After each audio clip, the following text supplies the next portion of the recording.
Welcome back to the Tool Crib. Today we are going to be looking at another EDC ratchet kit. This one is from 511 Tactical.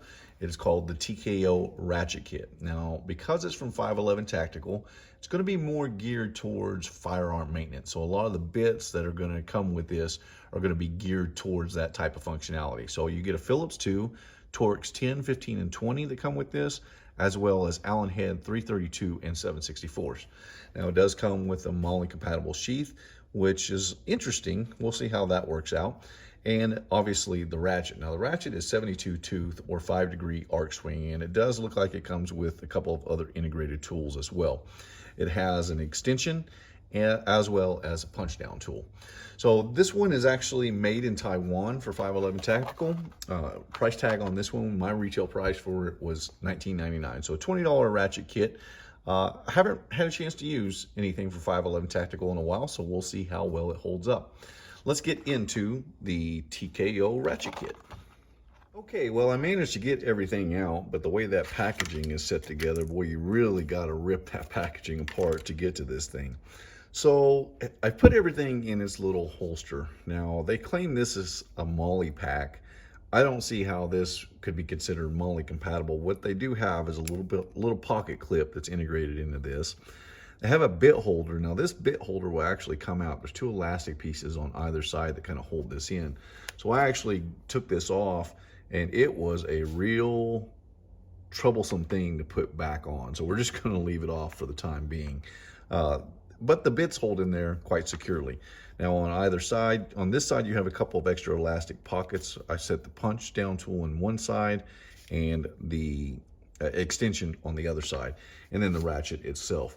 So the case is not that great. I don't think that this would be very useful at all. You can't really put that on a belt. It's really, with all that's packaged together, it's really not the greatest thing to be pocket carrying, because there's all kinds of rough edges, sharp edges to it, whether that's the bit sticking out or the punch down tool or just the ratchet itself. So I'm not going to pass judgment on the ratchet just yet, but the holster is not the greatest thing in the world. So we're going to set that to the side. That's one thing I don't necessarily care about. This bit holder holds bits in there quite well, but it only has space for 5. So you have to either leave one in the ratchet or you have to leave it in the extension. Now, I've been playing around with this a little bit, and it's a little sticky. So if you got any kind of pressure on it, you really can't switch the ratchet mechanism. That's a kind of a telltale sign of a ratchet that is not the highest quality. A good quality ratchet, regardless of whether or not you have a little bit of tension on it, will switch back over into either forward or reverse, clockwise or counterclockwise, without much effort. This one, you can definitely tell leaves a little bit to be desired, but for this price tag, I kind of sort of expected that as well. Now, with this particular ratchet, it comes integrated with a couple things. So first of all, you have the switch here that'll go back and forth, and you can see, even with no pressure on there, that thing is really stuck in there. I'm gonna have to rotate it once here and see. Oh man, I don't know what I did, but that thing seems to be stuck in that position. There it goes. So yeah, that's not the greatest of quality. Now what it does include is it includes a little pry tool, also a larger flathead screwdriver, I suppose, but it's a little thin up there. It's kind of more of a pry tool, which I kind of like that. Bottle cap lifter also included with this one. You know, they put bottle cap lifters on so many things. I wish they'd just stop with that. I would just rather have seen this one as a straight pry bar. I think it'd have been a little bit more useful. In fact, if they would have bent this a little bit, it would be even more useful, get a little bit of leverage with it. So we'll set that down for the moment. And let me pull out the bit here. So the bits are, or there is magnets to seat the bits, both in the ratchet and in the extension. Now the extension seems, well, I say it's decent, but maybe not. I guess I'm going the wrong way with this particular extension. So the extension seems to be decent. Has a swivel there, so you can, you know, if you're kind of driving stuff by hand to get it started before you set the ratchet on there, that's kind of a good thing. And they do add knurling to the extension as well, so you can get a pretty decent grip on it either up here or on the hex portion at the top. Now, one thing that they do have on this one is that little punch down tool. It's hard to tell how high quality this is. For its price tag, I'm not expecting very much, but what I do like about it is that it seats in there against that magnet and actually allows you to use the ratchet or the extension as kind of a handle to it, especially when you put it in the extension itself. So we'll set this one in here. Now this is also just magnetic. There's no kind of retention in this particular ratchet. So it's kind of decent. Now this really kind of works okay with the extension because you have that swivel, so you can really kind of position what you're working on and then just swivel this thing around. So the ratchet though, I'm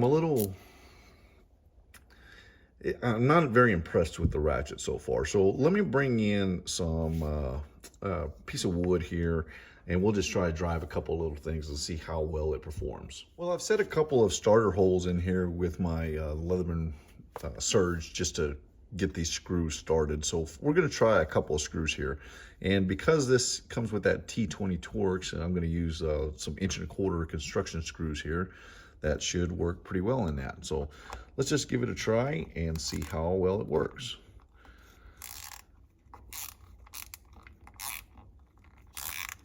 Well, if I can get that to line up straight, let me get that tilted a little bit here, and we'll just give her a go. Well, I didn't get that screw started straight by any stretch of the imagination, but the ratchet itself seems to be performing okay. Those bits don't seem to be, the highest of quality, and man, that thing has stuck again on me. That's discouraging right there. You really kind of have to work it in just the right fashion to get it off there. All right, well, let's back this screw out, and now we'll try it with the extension and see how well it works. The ratchet mechanism itself doesn't seem to be all that bad, but man, the fact that that thing is sticking, it looks like it's sticking in this position, but not in the other position. So you really kind of just have to work it a little bit in order to get that to release correctly. So let's try it with the extension and see how well it works in this fashion. So I'll try to get this one a little bit straighter. So if we just get it run up straight. Well, I guess I have to get the ratchet in the right direction first, don't I? Well, this seems to work a whole lot better with the extension on there to help kind of get it aligned. Still didn't get it very straight. Well, the ratchet itself seems to be performing okay. I'm just really disappointed. Man, they're stuck again on me. I'm really disappointed that switch mechanism is not operating as nicely or smoothly as one would expect. And then it takes a little bit, that should ratchet back on me. I didn't have enough tension on there, I guess. I just wish that ratchet mechanism operated a little bit smoothly. And you can see it's kind of torn up the finish on that T20 with just a couple of light screws. So I don't know how well those bits are going to hold up. This was kind of my expectation. I expected some flaws in this because of the price, because of the manufacturing of this one. This is probably not one that I would recommend. I don't like the fact that ratchet mechanism keeps sticking. The bits themselves are a little lower quality, which is to be expected. I suppose if you need a little punch down tool, that can be very advantageous. The extension itself doesn't seem to be too awful bad. The bits go in there, they're released just fine. I like the fact that it spins pretty freely.